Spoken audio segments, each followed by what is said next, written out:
Hello everyone, I am doctor Surabhi Gupta, your paediatrician. आज भी मैं लेकर के आई हूँ आपके लिए एक और इम्पॉर्टेंट टॉपिक। आज हम डिस्कस करेंगे ट्रैवलिंग में किन दवाइयों की ज़रूरत पड़ सकती है और जो हमें अपने साथ रखनी चाहिए। तो अक्सर हम बच्चों के साथ ट्रैवल करते हैं, इस पर मैं ऑलरेडी एक वीडियो बना चुकी हूँ कि हमें क्या क्या सामान साथ में लेना चाहिए और साथ में दवाइयाँ क्या रखनी चाहिए, ये हम आज की वीडियो में डिस्कस करते हैं। तो आइए स्टार्ट करते हैं आज का अपना ये टॉपिक। सब्सक्राइब करें मेरे आई केयर माई चाइल्ड चैनल को और बेल आइकन को दबाएं जानने के लिए अपने बच्चे की हेल्थ के बारे में सबसे पहले। देखिए, सबसे पहले हमें पता होना चाहिए कि क्या क्या प्रॉब्लम्स हम अभी छोटे बेबी के साथ जब ट्रैवल कर रहे हैं तो वो हम फेस करेंगे, यानी क्या क्या प्रॉब्लम्स है जो बेबी के साथ आ सकती हैं। देखिए, सबसे कॉमन क्या होता है, बेबी को फीवर आ सकता है, बेबी के पेट में पेन हो सकता है, बच्चा रोई जा रहा है, शांत नहीं हो रहा। तो मोस्ट कॉमनली कई बार बच्चे को एसिडिटी हो जाती है या कोलिकी वाला पेन हो सकता है। पेट से ही रिलेटेड क्या है, वॉमिटिंग हो सकती है, लूज मोशन हो सकता है। अब बच्चे को फीवर आ रहा है, उसके साथ नाक बह रही हो सकती है, रनिंग नोज हो सकता है, खांसी हो सकती है। और और क्या इसके अलावा प्रॉब्लम आप फेस कर सकते हैं, बच्चे को कहीं चोट लग गई, बच्चा गिर गया, वहाँ पे चोट लग गई, तब आपको क्या करना है, उसके लिए क्या आपके पास सामान होना चाहिए। और बच्चे को गैस की प्रॉब्लम तो नहीं रहती है, बच्चा कहीं जाता आता है तो ज़्यादा वॉमिटिंग की उसको पहले से आपको शायद पता हो कि बच्चे को प्रॉब्लम रहती है। तो इन सारी चीज़ों को ध्यान रखते हुए, या फिर जैसे पहले कभी नहीं हुआ बट उसको कहीं एलर्जी ना हो जाए। कई बार होता है आप ट्रैवल कर रहे होते हैं, मौसम चेंज हुआ या कोई पर्टिकुलरली बच्चा किसी चीज़ के कॉन्टैक्ट में आया, उसको एलर्जी हो गई। और मोस्टली ऐसा तब होता है जब फैमिली में हिस्ट्री रही हो एलर्जी की। ये बच्चे फैमिली में अगर फादर मदर हैं, वो किस पर्टिकुलर चीज़ के कांटेक्ट में आते हैं, उनको पूरी बॉडी में रैशेस हो जाते हैं, चकत्ते पड़ जाते हैं, पित्ती उछल जाती हैं, इस तरह के वर्ड्स वो लोग यूज़ करते हैं। तो ऐसा प्रॉब्लम फिर बेबी भी कभी अचानक से फेस कर सकता है। तो इस तरह की मेडिसिन आप अपने साथ रख सकते हैं। इसके अलावा भी अगर आपको लगता है कहीं बच्चा ट्रेवल कर रहे हैं बर्न ना हो जाए, किसी चीज़ के कॉन्टैक्ट में बच्चा जल ना जाए, तो कुछ कुछ ये ऑइंटमेंट्स हैं, ट्यूब्स हैं जो अपने साथ आप रख सकते हैं। नाक ब्लॉक हो सकता है, आंखों से कीचड़ आ सकता है, इन्फेक्शन हो सकता है। तो इस सारी बहुत सारी कॉमन प्रॉब्लम्स है जो आप फेस कर सकते हैं। और आपको लगता है कि शायद हम डॉक्टर तक नहीं पहुंच पाएंगे, पर मुझे बच्चे को कुछ ना कुछ दवाई तो दे देना चाहिए जिसमें डॉक्टर से पहले से प्रिस्क्राइब कराया होगा, पर आप यूज़ कर सकते हैं। तो ये स्टार्ट करते हैं कि अगर बच्चे को बुखार है या फिर इस तरह की कोई भी प्रॉब्लम है, तो सबसे पहले आप समझेंगे कैसे। डेफिनेटली आपने बच्चे को टच किया और आपको पता चला कि हाँ, बच्चा पहले से नॉर्मल टेम्परेचर से गर्म लग रहा है, तो उसको चेक करने के लिए हमारे पास एक थर्मोमीटर होना चाहिए, क्लिनिकल थर्मोमीटर। और कोशिश करिए वो डिजिटल वाला हो, जिससे कि आप नंबर पढ़ के तुरंत कंपेयर कर पाए कि हाँ, ये फीवर आता है। तो इससे पहले अगर बेबी को कभी फीवर आया है, या नॉर्मली जब भी आप बच्चे को 1.5 महीने का वैक्सीन लगाते हैं, 2.5 महीने वाला वैक्सीन लगवाते हैं, तो बच्चे को फीवर आता ही आता है। उस वक्त डॉक्टर हमेशा पैरासिटामोल सिरप या ड्रॉप प्रिस्क्राइब करते हैं, तो वो अपने साथ आप रख सकते हैं। और जब आप ट्रैवल कर रहे हैं उससे पहले डॉक्टर से पूछ सकते हैं, डॉक्टर साहब मेरे इस बच्चे का इस समय वजन ये है, इस समय इतने मंथ्स का है बेबी, तो मुझे कितना डोज देना चाहिए।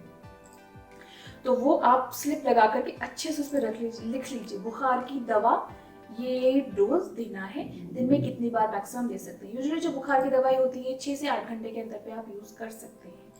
और हाँ, कोई भी दवाई आप 1-2 बार दे रहे हैं, पर कोशिश करिए कि नेक्स्ट टाइम जल्दी से जल्दी आप डॉक्टर तक कब पहुंच सकते हैं। कई बार ऐसा भी हो सकता है कि आपको इमरजेंसी ट्रैवल करना है या ज़रूरी है, आपका प्लान है और बेबी पहले से ही बीमार है, तो नॉर्मली हम लोग मेडिसिन उस हिसाब से लेके चलते ही हैं। तो उसका भी कोर्स कितना है, कितने दिन क्या दवाई देनी है, दिन में कितनी बार देनी है, वो सब आपके पास रिटर्न में या नॉलेज में होना चाहिए। दूसरी चीज़ आ गई कि बच्चे को खांसी जुकाम है या नाक बह रही है, इन दोनों में अलग अलग मेडिसिन होती हैं। सिर्फ अगर रनिंग नोज है और बच्चा 1 साल से छोटा है, 6 महीने से छोटा है, तो हम क्या करते हैं, अभी तो बच्चे की रनिंग नोज है, नाक बह रही है, कोई इतनी डरने की बात नहीं है। लेकिन जब बच्चा सोएगा तो उसकी नोज वही सिक्रेशन अंदर अंदर फंसे रहेंगे, तो नाक ब्लॉक हो जाएगी। तो हमारे पास नेजल जो ड्रॉप्स होती हैं वो ज़रूर होनी चाहिए। सिंपल सलाइन ड्रॉप्स होती हैं, कई सारे अच्छे ब्रांड्स में अवेलेबल होती है, वो आप बच्चे के नाक में डाल सकते हैं। 1-1 मिनट के अंदर पे दोनों नोस्ट्रिल्स में डालना है और ये आप 4-5 बार डाल सकते हैं। इसके अलावा भी अगर बहुत ज़्यादा रनिंग नोज है तो रनिंग नोज को बंद करने के लिए एंटी हिस्टामिनिक या एंटी एलर्जिक टाइप की जो ड्रॉप्स होती हैं, जिसमें यूजुअली क्लोरफेनेरामीन होता है, अगर बच्चा 6 महीने से छोटा है या उससे बड़ा है तो लिवोसिट्राजीन होता है। ये अच्छे ब्रांड की कंपनी में एक साथ अवेलेबल होती हैं, अलग अलग मतलब, तो वो आप यूज़ कर सकते हैं। यूजुअली हम 6 मंथ से कम में क्लोरफेनेरामीन देते हैं, उससे बड़ा है तो क्लोरफेनेरामीन भी दे सकते हैं, सिट्राजीन भी दे सकते हैं। अच्छा, अब बच्चे को खांसी है तो खांसी किस प्रकार की, वो सिर्फ सिंपल ड्राई कफ है या बच्चे की घड़घड़ आवाज़ आ रही है, तो इस हिसाब से भी खांसी का अलग अलग होता है। यूजुअली अगर हल्की खांसी है तो जो आप रनिंग नोज के लिए दवाई दे रहे हैं वो ही काम कर जाती है, पर अगर घड़घड़ वाली ज़्यादा खांसी है तो उसमें क्या होता है, हमें लिवोसैल्बुटामॉल, एम्ब्रोक्सोल इस तरह के कॉम्बिनेशन वाली कोई सिरप यूज़ करनी होती है या ड्रॉप यूज़ करनी होती है। साथ में आप नेज़ोक्लियर ड्रॉप ज़रूर डालते रहिए। इसके अलावा जो सिंपल बेबी रब्स आते हैं आप वो भी यूज़ कर सकते हैं। हमेशा इमरजेंसी में अपने साथ रख सकते हैं, क्योंकि उसको लगाने के लिए कोई प्रिस्क्रिप्शन की ज़रूरत नहीं है। बस एक चीज़ ध्यान रखनी होती है कि कहीं बच्चा उसके लिए एलर्जिक तो नहीं है, फैमिली में कहीं कोई अस्थमा की हिस्ट्री तो नहीं है। तो ऐसे बेबीज़ में हम जो बेबी रब्स होते हैं जिसमें यूकेलिप्टस ऑयल और ये सब होता है वो यूज़ कर सकते हैं, उससे कोई साइड इफेक्ट नहीं है। बस ये देखना है कि एलर्जी ना हो। सेकेंड थिंग, ये खांसी जुकाम से रिलेटेड हो गया। पेट के पास, अब पेट के बारे में आते हैं। तो पेट में दर्द हो सकता है, गैस बन सकता है, उल्टी और लूज मोशन। तो दर्द और गैस दोनों के लिए एंटासिड कोई ना कोई आपको रखना होता है। इसमें सिरप्स भी आते हैं जिसमें आप रैनिटिडीन है या फिर पेंटोप्राजोल है, लैंसोप्राजोल है, इस तरह की सिरप्स भी हैं। और लैंसोप्राजोल की जो है वो डिस्पर्सिबल टैबलेट भी आती है, जो सिंपल आप 1 चम्मच पानी में, आधे चम्मच पानी में, या बड़ा बच्चा है तो टुकड़े करके उसके मुंह में भी रख देंगे तो वो घुल के अंदर चला जाएगा और टेस्ट अच्छा होता है तो बच्चा ले लेता है। इससे इमिडिएटली बच्चे को जो पेट दर्द है, गैस की प्रॉब्लम है या कुछ खाते ही बच्चे का खाना बाहर आ रहा है, उसमें बहुत फायदा होता है। जर्नी में, ट्रैवलिंग में कई बार ज़्यादा गर्मी, ठंडी, टेम्परेचर चेंज होने से बच्चे को पेट की प्रॉब्लम हो ही जाती है, ब्लोटेड फील करता है बच्चा, डाइजेशन अच्छा नहीं रहता है, तो उसमें हेल्प मिलती है। इसके अलावा क्या है, एंटी वॉमिटिंग, यानी उल्टी हो रही है तो एंटी एमेटिक जो ड्रॉप्स या सिरप्स है उनको यूज़ कर सकते हैं, साथ में रख सकते हैं। इसमें बहुत सारे ब्रांड्स अवेलेबल हैं जो बहुत कॉमनली सबकी ज़बान पर होते ही हैं।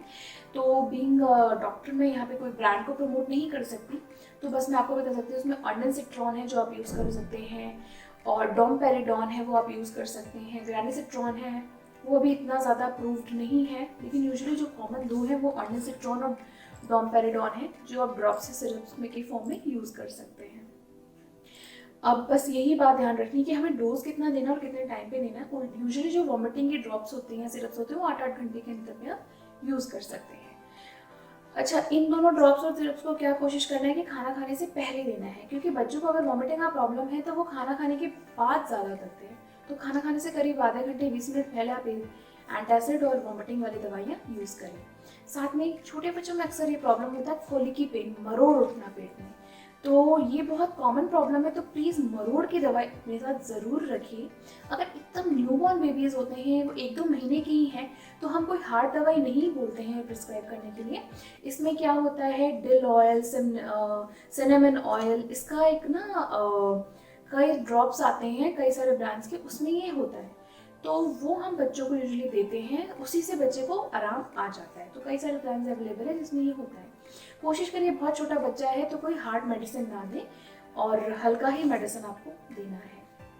अब एक्चुअली देखिए, मैं क्योंकि ब्रांड का नाम नहीं ले सकती, तो जो आपके पीडियाट्रिशियन है, जो भी डॉक्टर हैं, आप उनसे प्रिस्क्राइब करवाएंगे, वो आपको खुद ही बता देंगे कि इन सब के लिए मेडिसिन एक्चुअली होती क्या है। बट आपको फिर भी थोड़ा सा मेंटली आइडिया रहे कि हमें करना क्या है, प्रिपरेशन में इससे हेल्प मिलेगी, इसलिए मैं आपको बता रही हूँ। अच्छा, ये मोस्टली कॉमन चीज़ें कवर हो गई हैं। इसके अलावा हमें बचता है कि बच्चे को चोट लग रहा है तो बिटाडीन का कोई भी ऑइंटमेंट रखिए। अगर लगता है बच्चे को कहीं से पस बन गया है या ऐसा कुछ है तो आप नियोमाइसिन का पाउडर आता है, ड्राई पाउडर, बिटाडीन का पाउडर आता है, ये सब भी आप अपने पास रख सकते हैं। कोई एंटीबैक्टीरियल जैसे म्यूपेरोसिन या ऐसा कोई ऑइंटमेंट्स होते हैं वो अपने साथ रख सकते हैं, ताकि अगर बच्चे को कहीं चोट लग जाए तो उसमें और इन्फेक्शन ना हो।